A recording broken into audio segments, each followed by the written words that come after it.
বাংলাদেশের মুক্তিযুদ্ধ, বাংলাদেশ, বাংলাদেশের অস্তিত্ব, এই সকল কিছুতে আওয়ামী লীগের মতো একটি দল তার বিশাল বড় ভূমিকা আছে, তার অধিকারও আছে তেমন। আওয়ামী লীগকে নিষিদ্ধ করে রাখছে না। আমার পড়াশোনা এবং আমার বোঝাপড়া বলে এইটা আওয়ামী লীগের জন্য আরও সাপে বর। আপনি জুলাইয়ের পরে এসে কে কত ক্ষমতাবান হবে পদ ভাগ করতে গেছেন, ঠিক আছে?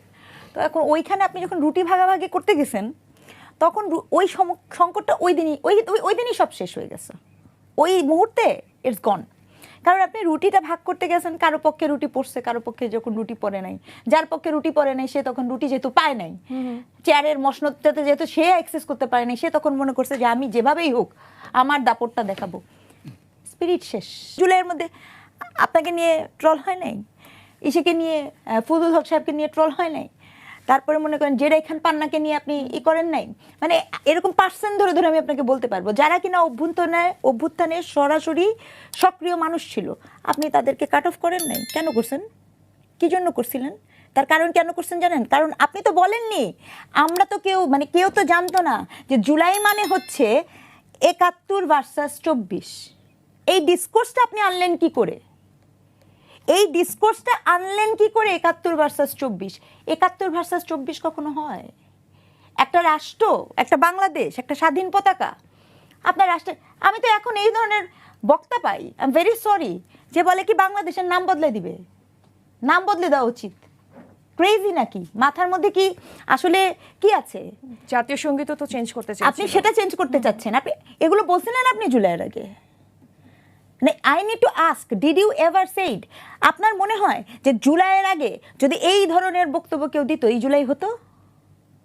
আমি চ্যালেঞ্জ ছুড়ে দিলাম, কেউ যদি জানতো যে আপনি ৭১ ভার্সাস ২৪ করবেন, কেউ যদি জানতো আপনি আমার পতাকা নিয়ে কথা বলবেন, কেউ যদি জানতো আপনি আমার সঙ্গীত নিয়ে কথা বলবেন, কেউ যদি জানতো আপনি আমার স্বাধীনতার মুক্তিযুদ্ধে, ভাই আমার বীর শ্রেষ্ঠদের ভাঙছেন কেন? আপনি আমার যে বীর শ্রেষ্ঠ আছে তাদের ভাস্কর্য ভাঙছেন কেন? আমি এর যুক্তিটা জানতে চাই, কোন যুক্তিতে মনে হয়েছে? কেউ যদি জানতো আপনি আবার মুক্তিযুদ্ধের ইতিহাসের নাম বদলাই দিবেন প্রতিরোধ যুদ্ধ, আপনি কতটা বলতেন সাহস নিয়ে এসে?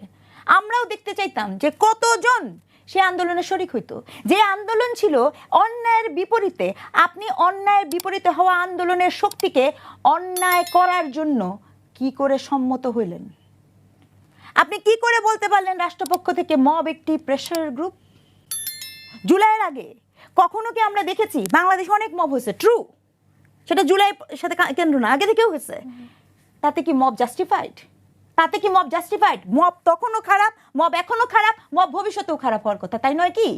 আমাকে আপনি বলেন যে আপনি মব করেছেন, মব করার প্রেক্ষিতে আপনি বাংলাদেশে কবে এরকম মব হয়েছে যে আপনি একটা কবর থেকে লাশ তুলে নিয়ে লাশ পোড়াবেন? আপনি আমাকে এইরকম একটা উদাহরণ দেন, বাংলাদেশের ইতিহাস খুলে আপনি আমাকে দেখান কবর খুঁড়ে কবর থেকে লাশ পুড়াইছেন। আপনি বলছিলেন এগুলো? আপনি জুলাইয়ের আগে বলছিলেন এগুলো? জুলাই যখন করছেন, জুলাইয়ের পরে আপনি কি আমাকে এটা বলতে পারেন যে জুলাইয়ের পরে আপনি জুলাই করছেন, জুলাই যুদ্ধ? আমি রেজওয়ানা করিম স্নিগ্ধা স্পষ্টত করি, বাংলাদেশের মুক্তিযোদ্ধার সামনে থেকে বলছি, মুক্তিযুদ্ধ করছেন, খুব ভালো কথা, অনেক অনেক সম্মান এবং শ্রদ্ধা। কিন্তু মুক্তিযোদ্ধা হওয়ার পরে আপনি যদি দুর্নীতি করেন, মুক্তিযোদ্ধা হওয়ার পরে আপনি যদি ভাঙেন, আপনি যদি ম্যাসাকার করেন, আমি তো আপনার আপনি মুক্তিযোদ্ধা না কোন যুদ্ধ সেটা তো আমার দেখার বিষয় না। আপনি তো তখন দোষী, অপরাধী। তাইলে এবার জুলাই যোদ্ধারা কোত্থেকে এরকম আসমান প্রদত্ত শক্তি পাচ্ছে আমাকে একটু বলেন। জুলাই যোদ্ধা হলে আপনি কিভাবে জাস্টিফিকেশন দাঁড় করাতে পারেন যে আমি আই হসপিটাল দখল করব? জুলাই যুদ্ধ হলে আপনি কোন অর্থে জাস্টিফিকেশন পাইছেন? অমুককে নিয়ে যে আপনি অমুককে নিয়ে যে আপনি অমুককে মেরে ফেলবেন, তমুকের বাসায় বসে যাবেন, তমুকের কাছ থেকে চাঁদা দিবেন। এটা কি ধরনের জাস্টিফিকেশন? এই কথা আমি মুক্তিযোদ্ধাকেও বললাম, এই কথা আমি জুলাই যোদ্ধাকেও বললাম। এই কথার মধ্যে আপনার সংকট কোথায় বলতে পারেন আপনি আমাকে? এই সব কিছু যখন আপনি করছেন তখন যেই জুলাই ছিল অন্যায়ের বিপক্ষে, আমি আবারও শব্দটা ব্যবহার করছি, মানুষ অন্যায় দেখেছে, মানুষ শিশু হত্যা দেখেছে, মানুষের লাশ দেখেছে, মানুষ রিয়াকশন করেছে। এই মানুষের মিছিলে আপনি অনেক মানুষ আমরা ছিলাম, আমাদের ছিল সেই জায়গায়। ওমা, এখন আপনার কথার সাথে আমার কথা মিলে না দেখে আপনি অমুককে ফ্যাসিস্টের দোসর, আমরা সবাই ফ্যাসিস্টের দোসর হয়ে গেলাম। কবে, কখন, কিভাবে? প্রমাণ দেখান।